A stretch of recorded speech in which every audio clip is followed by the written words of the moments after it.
Welcome to Sexology, a podcast that untangles the science of sex and pleasure. And now, with this week's episode, your host, clinical psychologist, Dr. Nazanin Moali. Hello and welcome to episode 78 of Sexology Podcast. I'm your host, Dr. Nazanin Moali. I hope you're enjoying your summer. I think the day that this goes live is the day before the 4th of July. So happy 4th of July. I've been a little bit overwhelmed as I shared with you guys last week. I moved to this bigger office suite and I'm in the process of kind of making the move work for me while I'm seeing clients. And I had to kind of look for my microphone for 20 minutes in the boxes. So I'm glad that I found that and I'm here. And we're going to talk about pornography addiction. So what happened that if you're a listener of this podcast, you probably heard my interview with Erica Garza. She recently wrote an autobiography and memoir of her kind of experience as a woman who struggled with sexual addiction. And I know that some of you guys were kind of interested and curious to learn more about porn addiction, sexual addiction. We had Dwayne Osterland a few episodes ago that he talked about the treatments of compulsivity, sexual compulsivity behaviors, and sex addiction. So I can leave a link to my interview with him. But today we're going to specifically focus on pornography addiction. This is an interesting topic in the sense that I get clients at times in my practice that they're kind of thinking they're struggling with pornography addiction. But when we're talking about it, it's more that they kind of have this guilt and shame around watching porn. So it's important to kind of make a distinction about what is porn addiction and what is kind of guilt around sexuality. And we're going to talk about how common it is and what's the treatment look like. So I'm very excited about this interview. My guest today is Dr. Jennifer Weeks. Dr. Jennifer Weeks is the founder and the director of Sexual Addiction Treatment Services, an outpatient treatment program for out-of-control sexual behaviors. She has over 12 years experience treating all aspects of addiction, trauma, and sexual addiction and sex offenders. She is a certified sex addiction therapist supervisor, certified advanced alcohol and drug counselor, a licensed professional counselor, and has a PhD in psychology. Dr. Weeks is the author of the blog Dr. Jen's Recovery Readings, as well as the prevention book, The New Age of Sex Addiction, How to Talk Your Teen About Cybersex and Pornography in the Digital Age. In addition to her clinical work, Dr. Weeks provides continuing education training for therapists and lectures at addiction conferences throughout the U.S. Here's my conversation with Dr. Jennifer Weeks.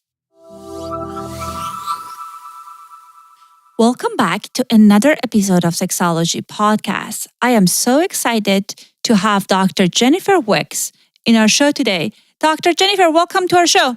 Well, thank you so much for having me. I am so excited about our conversation today. We're going to talk about pornography addiction, as I mentioned during the introduction. And that is a topic that I see at times people coming in to my office and they have concerns and questions about it. So I hope our conversation will provide some information for people who are curious about this topic. So let us start with talking about what is pornography addiction. And that's a bit of a loaded question without being intentionally a loaded question, I think. It depends on what camp you come from. So I come from a philosophy that believes that pornography addiction is something that is a legitimate issue that many people struggle with. What we don't have is sort of a comprehensive diagnosis, because it's not in the DSM, so we don't have a checklist of things where we can say if you fit 2 categories from A and 1 category from B, then it's compulsive. What I see in my practice for people who I believe truly have a pornography addiction are people that are watching pornography, usually in large quantities, so they're spending either lots of time in terms of 6, 7, 9, 10, 12, 24 hours at a time watching pornography. They're uncomfortable about their pornography use. So their pornography use causes them distress. Most of the time they've tried to stop using pornography. They're unsuccessful in those attempts to stop pornography use. Frequently their pornography use escalates. And that escalation can be in terms of the amount of time they spend, the type of pornography that they'll look at with, what we kind of say, maybe they'll start with vanilla and it gets, more racy and more explicit as they go along. And so it's a use of pornography that causes significant distress and impairment in the person's life, versus somebody who maybe watches some pornography sometimes and it doesn't cause all these negative effects. Right. As we were talking about it before I started recording, we were talking about the controversial about the term, the sex addiction and pornography addiction. And it appears that there are some disagreement when it comes to it because of some people are worried that the term would be used kind of like misused to kind of use as a kind of moral kind of judgment to people. But I don't necessarily hear that's what you consider as a pornography addiction. Can you tell us more about that? Sure. I get where the other side is coming from. I think, the great fear, and a lot of this comes from the ASEC community, is that people are trying to impose religious values or moral values on sexuality, which is just an inherent human behavior, right? We are all sexual beings. We have sexuality that expresses itself in various ways. So I understand where they're coming from, is that we don't really want to stigmatize a behavior that's just kind of normal human behavior. The other end of that is that we do see in practice, you and I, people whose sexual behavior has really become out of control and become problematic. I think in my practice, I do see people that come in and they'll self-identify as a pornography addict. And from my clinical perspective, I don't necessarily think they are. So I think it's overdiagnosed, and I own that. And maybe I'm in a minority camp of people who treat sex addiction, but I do really think it's overdiagnosed. I think a lot of people do feel maybe they're a pornography addict, and it's what we might call an erotic conflict. And so it is, their pornography use is causing them distress, but they're not having, escalation and difficulty stopping or some of these other things. But so there's a section of folks who are engaging in pornography use in a non-compulsive or addictive fashion, but it goes against their moral values. It goes against perhaps their religious beliefs, and that causes them internal conflict and distress. So I think I look at pornography use on this continuum. There's absolutely people that can look at pornography every now and then. It's not a big deal. It doesn't cause them any problems. There's some people that look at pornography that I wouldn't say is addictive or compulsive, but causes them emotional distress. And then all the way up the other side of that continuum are people whose pornography use is absolutely addictive. They can't control it. They're losing jobs. They're losing relationships. They're getting in legal trouble.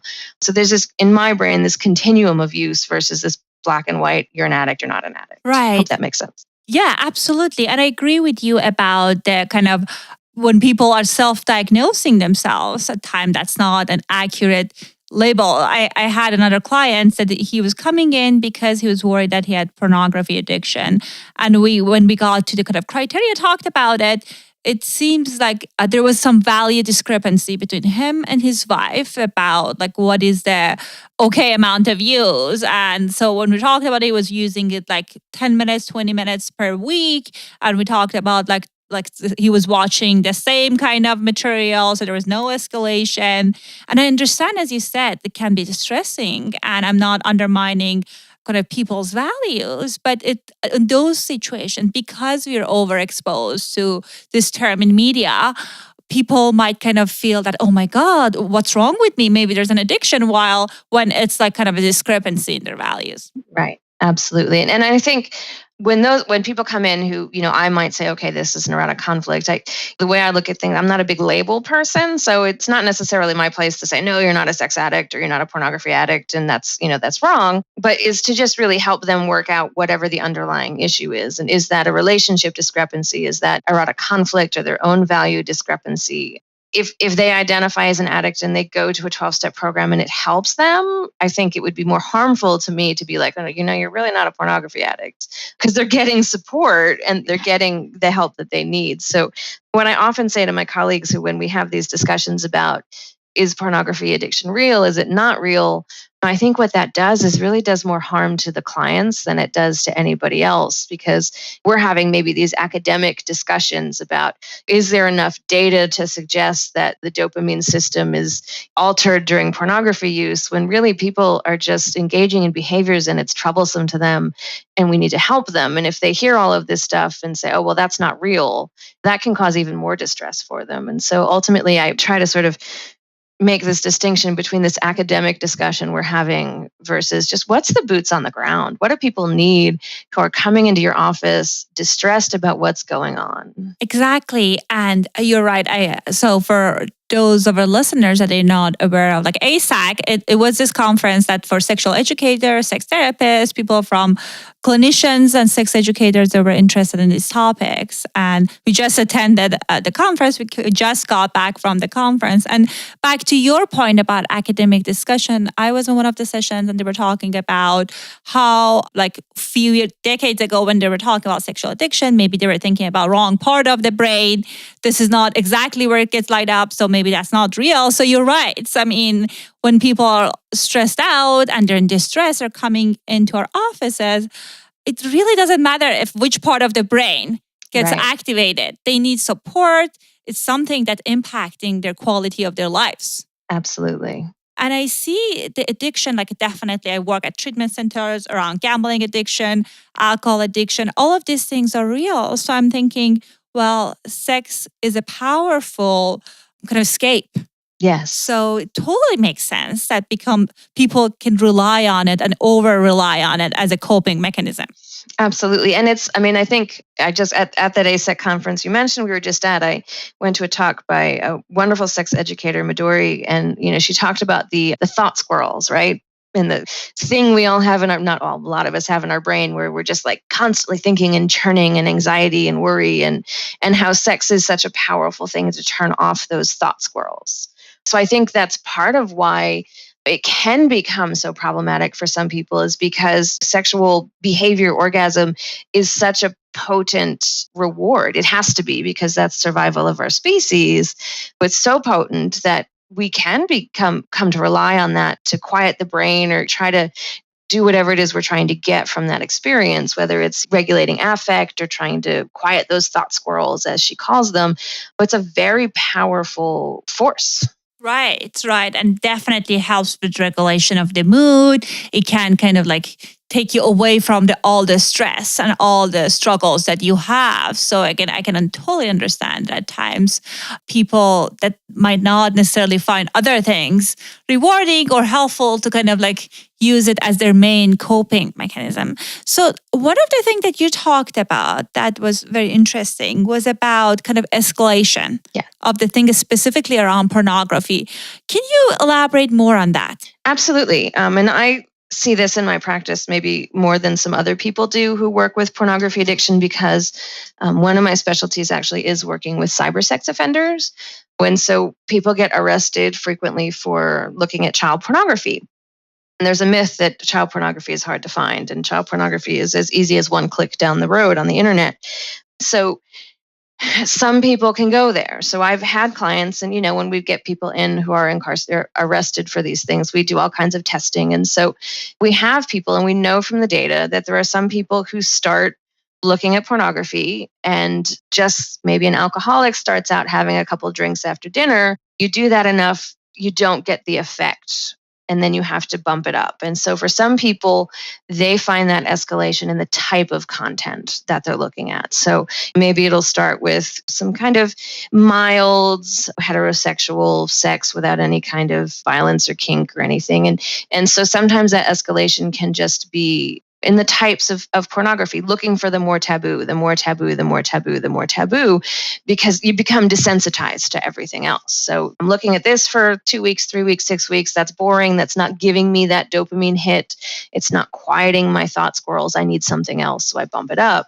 And for some people, that escalation does move into child pornography, because if you're getting a hit from the taboo, there's obviously nothing more taboo than looking at these horrible images. So that escalation can go in terms of content. It can go in terms of frequency, how often. So maybe somebody starts looking, 10 minutes every couple of weeks, and then it becomes every week, and then it's every day, and 10 minutes turns into an hour, turns into 4 hours, turns into looking at pornography at work and things like that. So some people do experience that escalation. Right. And I know the research on this, again, because of the controversial thing we talked about, is not that much. But tell us, how common do you see this pornography addiction? I wish, and you had asked when we had chatted prior, what are some prevalence data? And we don't have good incidence or prevalence data like you would for diabetes or cancer or some kind of other issue. We don't even have the same kind of data we have for depression. But if you look at some of the things that are out there, some people will say 10%, some people will say 7%, some people will say more. It's really hard to say how common it is. I think it's a lot more common than we probably think it is, because it's a taboo subject, right? People are much more willing to go to therapy to talk about even alcohol or drug addiction these days than they are to talk about sex. There's still such a stigma around sexuality and such a shame around these behaviors for some people that a lot of people deal with this and suffer in silence, and they'll never go to therapy or they'll never talk about it because they carry so much shame about it. So it's out there. I mean, obviously, I think it's real. And I think the younger generations are probably having a higher incidence of this. And that's tied into how much of their life is just online with straight up internet addiction or gaming addiction. When you're living your whole life or large quantities of your life online, part of that's just going to be pornography as part of the course of that whole life cycle there. Right. And I think with younger generation being more vulnerable to this, it kind of remind me of my childhood when I was I'm going to probably age myself, but when I was growing up, there was just it wasn't that many, it was just videos. You had one videos and that was it, or late night, HBO things. But right now with the advancement of technology, if you go to a porn site, you're watching something and constantly they get more suggestions of the exact thing that you want. Right. So algorithm constantly if there's an algorithm that kind of runs in the background and kind of fine tune what you like, and you're watching something and then you get 5 other suggestions of something that's really exciting and interesting. It would be so much more challenging to say no to that versus watching the same video. Right. And when it's on the same screen. And I mean, I think probably everyone has been on YouTube, at least in our country, that you're on there, you're watching a video, and as you say, on that right side of the screen is videos suggested for you. You can just keep clicking and clicking and clicking and clicking and clicking until you get down a rabbit hole that maybe you never intended to be down. And then you're in that algorithm zone and they suggest things. So technology has really ramped things up. Ease and access of opportunity. They talk about the 3 A's of the internet. Access. Well, now many, many, many people have access to it. It's not just wealthier people who can afford to have a PC in their home like it was back in the day. It's many, many people have a phone, they have a tablet, they have some way to access internet. Affordability is a big one. It's a lot cheaper than it was back in the day. Back in the day, even with internet porn, you had to buy it. You don't have to buy porn anymore. It's just boom, there it is. And the last one is anonymity, is that people think that when they're online, they're anonymous. I mean, from working in the legal system so much, I know that there's always someone watching you.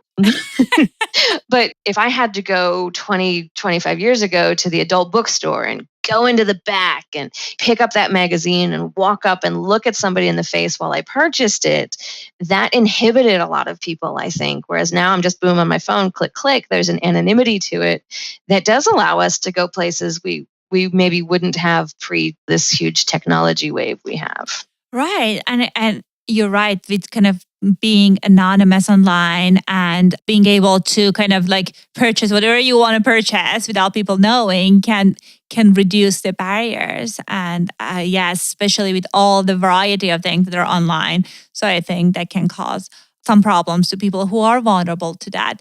I guess the other thought that I have is that many people, I'm not against porn. I don't think you are. So I don't think there is anything wrong with watching porn. But I bet similar to alcohol, similar to substances, some people have more vulnerability to become addicted to using these tools as a problematic, kind of like become an addiction for them. Right. Can you tell us about what are some of the things that make people vulnerable to pornography addiction?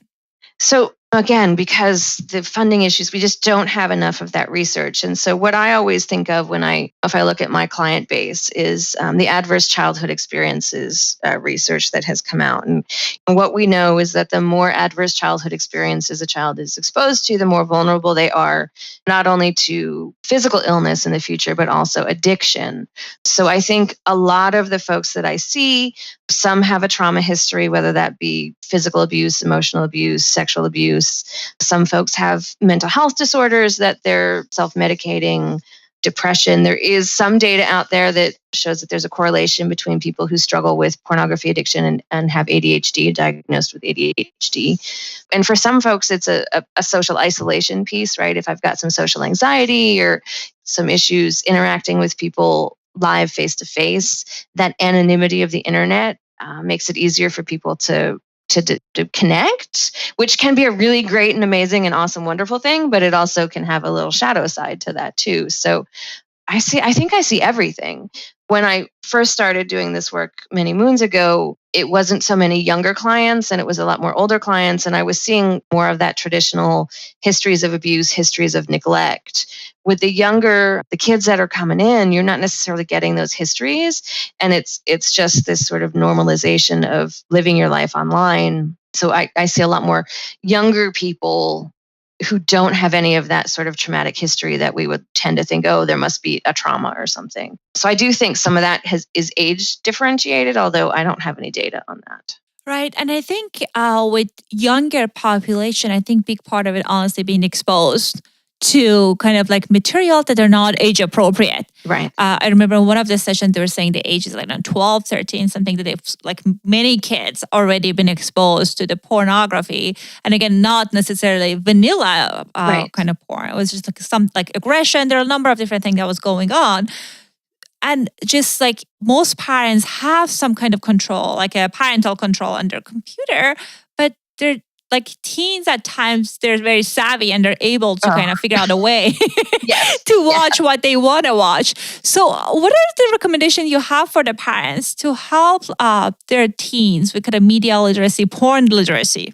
Absolutely. And I actually, a couple of years ago, put out a book about this because I was seeing, I would talk to my clients, be like, how did your parents talk to you about sex or sexuality? And they would just give me this blank stare because no one ever talked to them. When I think parents are busy and parents have their own stuff around sex and sexuality. So I think there's lots of different parents out there, some that are in complete denial. You know, we'll have parents come in that have a 16-year-old son and they'll be like, well, Johnny's not looking at porn. And we're like, are you kidding me? He's been looking at porn for 5 years. And so they just don't want to deal with it. And then I think that there's a lot of parents who think, okay, I'll put this block or this filter on it and that'll be fine. I don't have to worry about it. And as you know, the minute you put something on there or some new technology comes out, there's a YouTube video to tell you how to get around it. So really what we suggest to parents is you have to talk to your children and have really uncomfortable conversations, and not just one big uncomfortable conversation, but multiple repeated conversations about sex and sexuality, about pornography. Talk about pornography in terms of what are the family values around pornography? What are the religious values around pornography? Discussions about the treatment of the men and women who are making those videos, and discussions of sexuality, and to just talk. What a lot of people will recommend is that when you have younger children, you just straight up block things. So you filter, you block, you don't let them have access. But as they get older, we really need to teach them resiliency skills, right? They have to figure out how to navigate this world on their own because mom and dad aren't going to have a block on their phone forever. And so some of that is limit. Then we pull some of those restrictions away and then have conversations, or maybe it's not blocks, but software that'll kind of give a parent a report as to what kind of sites they're going to. And it's just talking. There's a lot that goes into it, but ultimately you have to have uncomfortable conversations with your kids. And if they don't want to talk about it doesn't matter. You still have to talk about it. Right. And again, I love that you're talking about kind of, instead of focusing on barriers for the older teens, having a conversation, because I grew up in Iran. And I think even in Middle East, we had number of different ways to have access to kind of adult content. So I can imagine if your child now is like 2018 living in United States, definitely no matter what kind of a barrier you're putting on them, on the computer, on the kind of friendship things, they're going to get exposed. And you want them to be prepared. And so maybe your computer and your family's locked down, but what about, their friends who they stay over, and what about the kids on the bus? And there's no way to insulate children from exposure to pornography. And I mean, I wish there was. But the reality is that they are going to be exposed to it. They're going to experience it. So in my brain, God, we should help them before they ever experience it. So when they first see it, they're not shocked, because what happens when you're 10 or 9 and you see pornography is that your biology is like, hey, that's pretty interesting stuff, but your brain doesn't know what to do with it. And if you're already talking to your children about sex and sexuality, they're going to be like, oh, okay, I need to go bring this to mom and dad, or I know what this is and I don't want to look at that again, or, whatever. They'll have some context and they'll have safe people in their lives they know they can go talk to. Right. And at the end also, I wanted to make sure we're talking about adult treatments as well. I got so excited with your books and all the knowledge that I think I had this detour, which is very helpful because I genuinely think parents, they don't know how to handle their teens being exposed to pornography. And we need prevention. We need prevention. And then obviously with the adults who are already there, we need treatment. So what do you do? Is it something treatable, or is it just like you're reducing the harm? What do you see in your practice? Well, and I'll actually say it's treatable, but we also do some harm reduction because every client comes in here with a different goal. So for clients who come in and we're doing 6 different things sexually and only one is problematic for them, well, then that's what we'll work with them to decrease whatever behavior they're dealing with. For somebody who comes in who is truly addicted to pornography, I kind of say we deal with things in multifaceted ways. So in the beginning, usually somebody's coming in because there's a crisis. Did I lose a job? Is there a relationship in peril? Something like that. So we start out with some crisis management. The beginning stages for me of treatment of pornography addiction is this kind of really cognitive behavioral. Let's identify what's problematic. Let's figure out some ways to cope, creating healthy coping skills, teaching emotion regulation. And then once we've got some sobriety or some time away from the problematic behaviors, that's when we'll dig into what are the underlying issues. If there is trauma, we'll do trauma therapy. If there's other things going on, I want to hit the root cause. I don't just want to do a Band-Aid. So you can go in and you stop the behavior. Well, that's a Band-Aid. Something's causing that behavior. I want to hit that as well. And that's the longer term work. And so people get daunted, understandably, when you're like, okay, you really want to hit this, we're going to get therapy time, because there's like multiple phases to this. Right. And I think with kind of like pornography addiction, one thing that you talked about, people's kind of things that are exciting to them, they're arousing because of their exposure changes. Do you think is their erotic template changes? And is it something that people can still, like after treatment, have exciting, wonderful sex? Or that's something that's going to be out of the picture? Oh, absolutely. I always tell my clients, and they laugh at me, like, I think the world would be happier if everyone was having really great consensual sex. It's not just about no. And I think in the beginning, that was some of my struggles with traditional sex addiction or pornography addiction treatment, is that it was all no, no, no, no, no. And I'm like, well, where's the yes, right? We need to be not just saying, hey, don't do that, but also helping clients learn about healthy sexuality, learn about their own sexuality, learn what feels good to them, and help them learn how to have a really healthy, fulfilled sex life, because that's part of being a human. And that's part of living their best life. If they want to have partners, or if they're in a marriage, we need to help them out and teach them what's a great way to have intimacy and connection and really be at peace with their own sexuality and find a healthy way to express that. And I think that's very reassuring to hear, because I feel like sexual and pleasure, sex and pleasure is a kind of a human right kind of issue. So if you're saying that, oh, you cannot have sex, it's like saying you cannot have real food with someone that's having like a binge eating disorder, right. which is so not rewarding, motivating. So I'm glad that it seems like, in later stages, that's something that you incorporate and many clinicians incorporate in kind of a sex addiction or pornography addiction treatment. Well, and I think that's something that's been changing in a really, really positive way, through the years in terms of people who are doing sex addiction treatment, is that you can treat sex addiction and pornography addiction in a sex positive way. And maybe somebody who's way on the other side of the fence would tell me that's not possible, but I consider myself and the other people in my practice to be sex positive therapists. We want you to have a healthy, fulfilled sex life. And part of the way to get there is maybe learning to stop problematic behaviors, figuring out what's healthy, and moving down that road.